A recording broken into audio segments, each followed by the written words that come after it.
कर्म का फल हमें कब मिलता है, पूरा संदेश निरंतर वीडियो को अंत तक जरूर देखें और अपने भाई सगल चैनल जरूर सब्सक्राइब कर दे।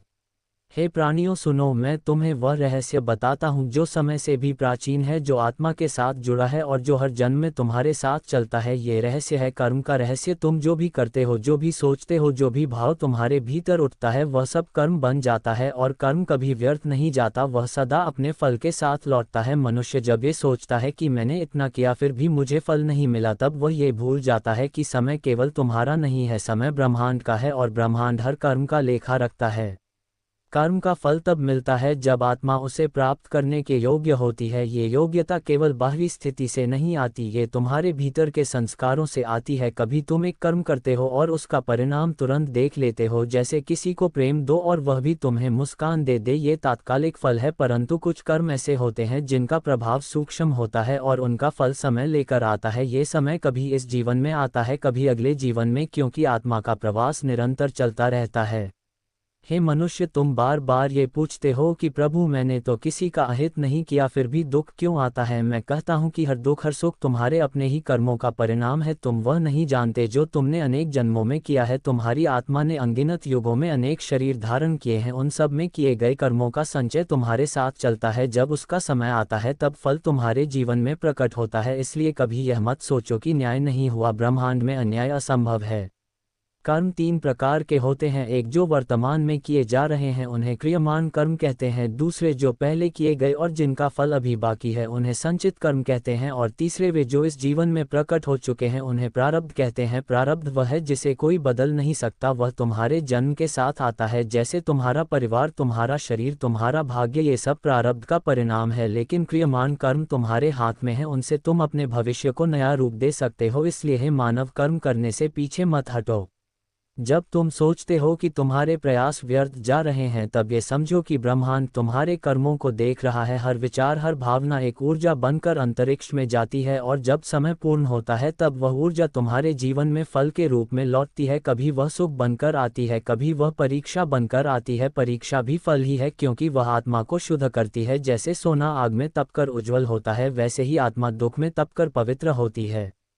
हे साधक, कर्म का फल मिलने का समय स्थिर नहीं है, क्योंकि समय स्वयं स्थिर नहीं है। समय एक प्रवाह है, जैसे नदी अपने मार्ग से बहती है वैसे ही कर्म अपने प्रवाह से चलता है। जब किसी कर्म का संगम उस परिस्थिति से होता है जो उसके फल को प्रकट कर सके, तभी वह फल देता है। जैसे बीज मिट्टी में डाला जाए, परंतु जब तक ऋतु अनुकूल न हो तब तक वह अंकुरित नहीं होता, वैसे ही कर्म भी तब तक निष्क्रिय रहता है जब तक परिस्थितियां तैयार न हो। इसलिए धैर्य रखो, क्योंकि हर बीज का अपना समय होता है।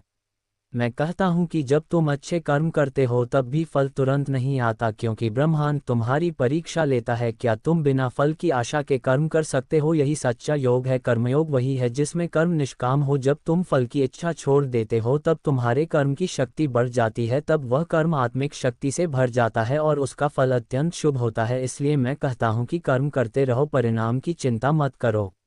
हे मानव, जब तुम किसी के प्रति दया करते हो, करुणा दिखाते हो, तो वह दया कहीं नहीं जाती, वह तुम्हारे चारों ओर एक आभा बनाती है जो तुम्हें संकट के समय रक्षा देती है। जब तुम किसी को दुख देते हो तो वह दुख भी तुम्हारे चारों ओर एक छाया बन जाता है जो अवसर मिलते ही तुम्हें घेरेगा। इसलिए सोच समझकर हर भाव को जन्म दो, क्योंकि भाव ही कर्म का बीज है, शब्द कर्म का विस्तार है और कार्य उसका फल है।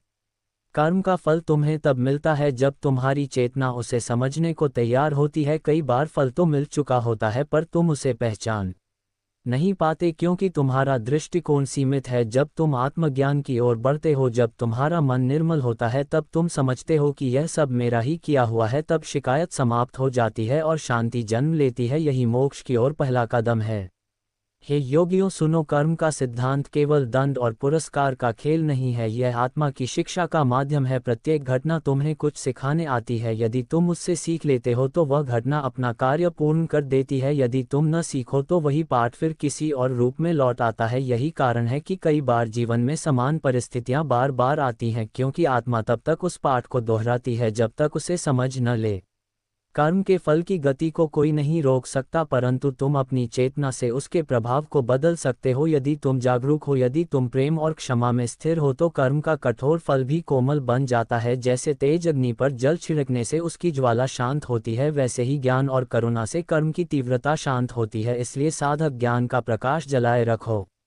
कर्म का फल केवल बाहरी घटनाओं में नहीं होता, ये तुम्हारे भीतर की शांति और अशांति में भी प्रकट होता है। जब तुम किसी का अहित करते हो तो तुम्हारे भीतर बेचैनी जन्म लेती है, यही तत्काल फल है, और जब तुम किसी का हित करते हो तो तुम्हारे भीतर एक अद्भुत आनंद फैलता है, यही सच्चा फल है। बाहरी परिणाम तो अस्थायी हैं पर भीतर का भाव ही शाश्वत फल है। हे मानव, यह मत सोचो कि मैं कुछ करूंगा तो भगवान मुझे देख रहे हैं और फल देंगे। भगवान किसी न्यायालय की तरह नहीं बैठा। कर्म का विधान स्वयं ब्रह्मांड का नियम है। ये नियम ऐसे ही चलता है जैसे गुरुत्वाकर्षण चलता है, जैसे सूर्य प्रकाश देता है वैसे ही कर्म फल देता है। भगवान केवल साक्षी हैं, वे केवल प्रकाश देते हैं ताकि तुम देख सको कि क्या हो रहा है, इसलिए अपने कर्मों की जिम्मेदारी स्वयं लो। जब कोई व्यक्ति सत्कर्म करता है तो उसका जीवन सरल हो जाता है क्योंकि उसका मन शांत होता है, और जब कोई दुष्कर्म करता है तो उसका जीवन उलझ जाता है क्योंकि उसका मन स्वयं उसे दंड देता है। इसलिए कर्म का पहला फल मन में प्रकट होता है। तुम उसे पहचानो, तभी तुम बाहरी फल को भी समझ सकोगे। कभी कभी किसी का किया हुआ बुरा कर्म तुरंत उसे नहीं सताता क्योंकि उसके पिछले शुभ कर्म उसे ढाल की तरह सुरक्षा देते हैं, पर वह ढाल सदा नहीं रहती। जब उसका पुण्य क्षीण होता है तब उसका पाप प्रकट होता है। इसलिए जो आज सुखी है वह भी सतर्क रहे, और जो आज दुखी है वह भी धैर्य रखे, क्योंकि सब परिवर्तनशील है। हे भक्त, जो व्यक्ति केवल फल की चिंता में कर्म करता है वह बंधन में पड़ता है, और जो बिना चिंता के कर्म करता है वह मुक्त हो जाता है। कर्म का फल तब सबसे शुभ होता है जब कर्म भक्ति से किया जाए। जब तुम ये समझो कि मैं जो कर रहा हूँ वह शिव को अर्पित है, तब तुम्हारे कर्म का हर फल प्रसाद बन जाता है। चाहे वह सुख हो या दुख, वह तुम्हें शुद्ध करता है। याद रखो, समय ही कर्म का दूत है। जब समय परिपक्व होता है तब कर्म का फल प्रकट होता है। जैसे चंद्रमा अमावस्या से पूर्णिमा तक बढ़ता है वैसे ही कर्म भी अपने पूर्ण रूप तक बढ़ता है, और जब पूर्ण होता है तब जीवन में परिणाम आता है। इसलिए उतावले मत बनो, धैर्य ही ज्ञान का साथी है। हे साधक, जब तुम इस रहस्य को समझ लेते हो कि कर्म का फल कब और कैसे आता है, तब तुम शिकायत छोड़ देते हो, तब तुम केवल साक्षी बन जाते हो, तब तुम्हारे भीतर वैराग्य आता है, और वही वैराग्य तुम्हें मुक्त करता है, क्योंकि जब तुम कर्म के बंधन को पहचानते हो तभी उसे छोड़ सकते हो।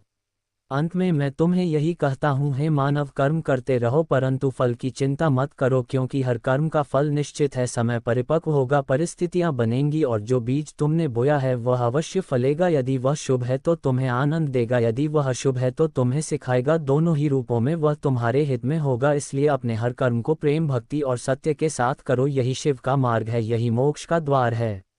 ये संदेश मेरे हृदय से तुम्हारे हृदय तक बहता है। जैसे गंगा हिमालय से सागर तक बहती है, उसी तरह ये वाणी तुम्हारे जीवन में शुद्धता लाए। जब तुम इसे सुनो तो मन में एक संकल्प लो कि अब से प्रत्येक कर्म को भगवान को समर्पित करोगे। फिर तुम्हें कभी यह प्रश्न नहीं करना पड़ेगा कि कर्म का फल कब मिलता है, क्योंकि तब तुम्हारा हर कर्म ही फल बन जाएगा और हर क्षण ही पूजा बन जाएगी।